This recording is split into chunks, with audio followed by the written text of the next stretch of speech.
È ancora sotto shock Fiume Veneto il giorno dopo il suicidio di Fortunato Rubli, il titolare della Elettroforma con sede proprio a Fiume.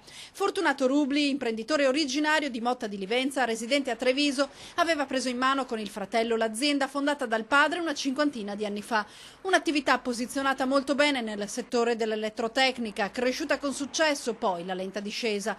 Una parabola causata pare dalla crisi che forse l'imprenditore non è riuscito a sopportare. Scarsità di denaro liquido, poco lavoro e l'attività di famiglia sempre più in difficoltà.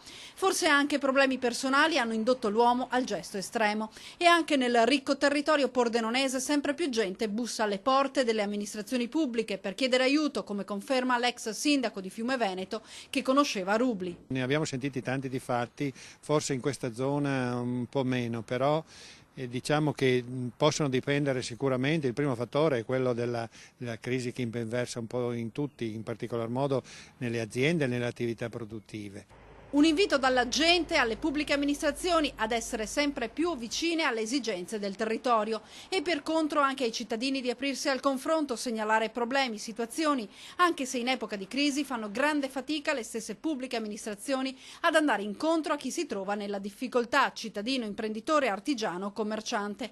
Un gesto estremo quello del 57enne che, nonostante le preoccupazioni lavorative ed economiche che lo mordevano, non sembrava aver dato comunque segni di cedimento tali da portare al gesto estremo. No, non si era mai rivolto a noi, anche perché il nostro era un osservatorio speciale, il nostro assieme anche all'ambito socio-assistenziale del comune di Azzano Decimo, diciamo, eravamo molto vicini alla gente perché si cercava di fare squadra e soprattutto di far quadrato anche con la Caritas dell'ambito pastorale.